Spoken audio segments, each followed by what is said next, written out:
Assalamu alaikum wa rahmatullahi wa barakatuh, guys. How are you all doing tonight? All smiles post the Wholesome Muslimah event with Sister Samiha and the Pearl Network. May Allah bless you. Thank you so much for honoring me with an invitation to speak at the event and share some of my tips and insights on the topic of productivity. So I just wanted to do a very quick recap for my community. I know that we've been silent for the past few weeks, and really it's just because I haven't really been in the mood.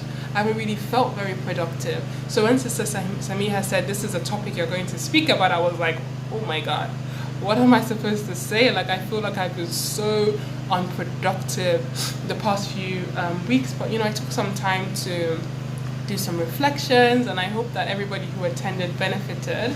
But I also wanted to share 3 of the tips with all of you at home who couldn't make it to the event.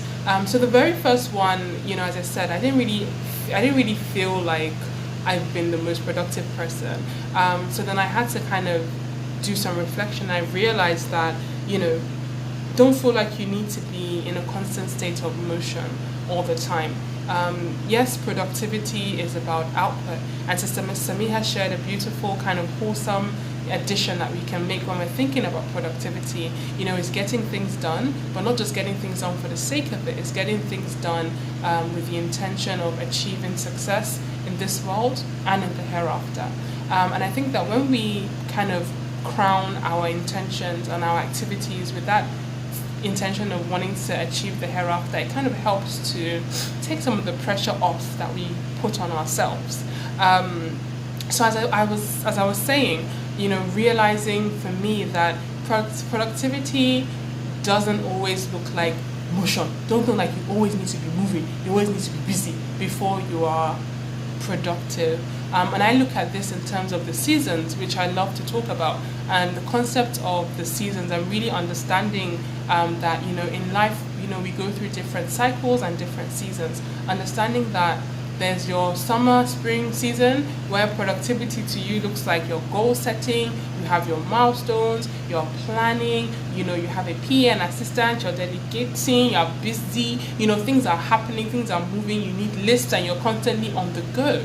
But there's sometimes, and I call this the autumn winter season, where for you to be productive, for you to get out some sort of quality output, what you need is to rest.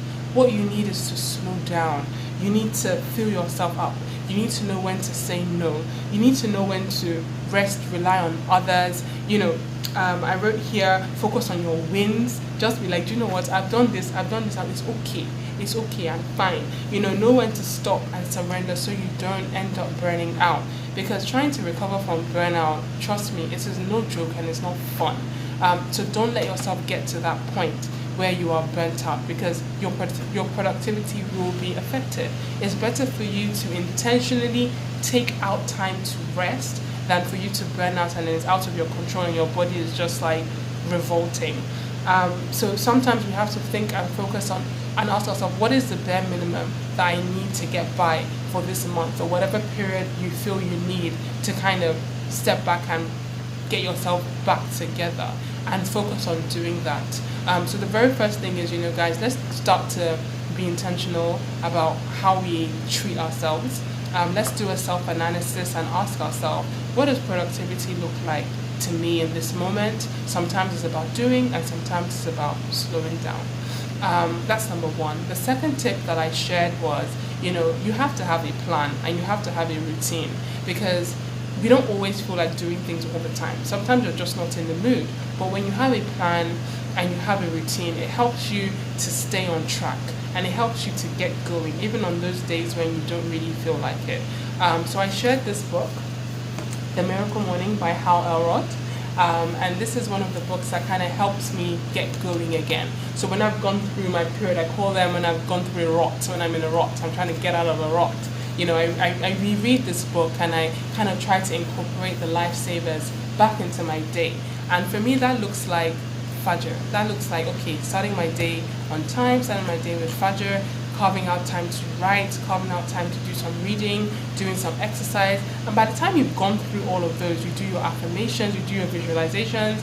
Trust me, by the time you've gone through all of those, after an hour, you're ready to start your day. You feel energized, as opposed to praying Fajr and jumping back into bed, which, sometimes we do. So have a plan and have a routine that gets you going in the morning.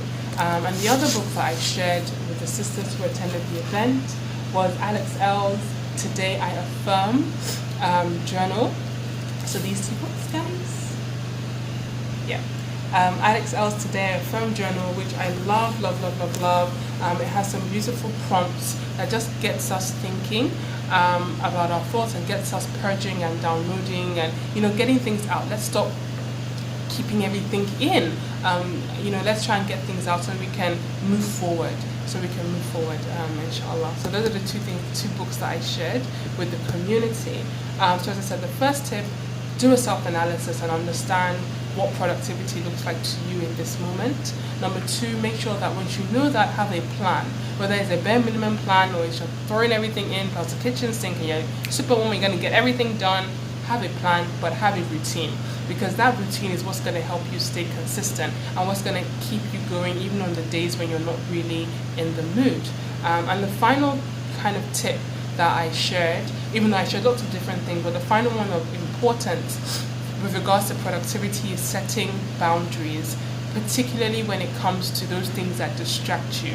And the top of the list of distractions for many millennials, many of us living in this 21st century, is social media.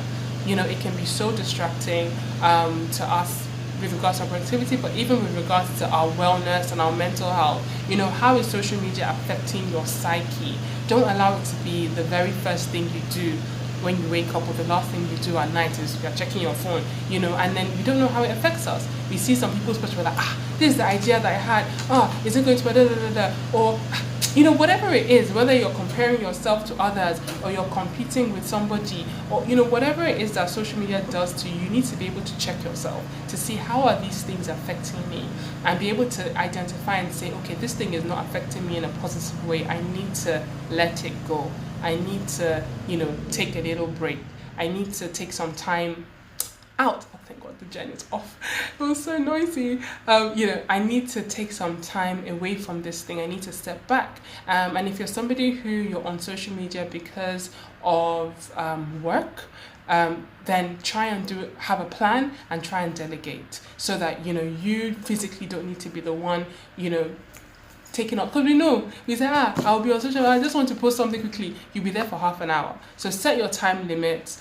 Don't let it be the very first thing that you do in the morning. Make sure you're constantly aware and you're conscious about how it's affecting your mental health.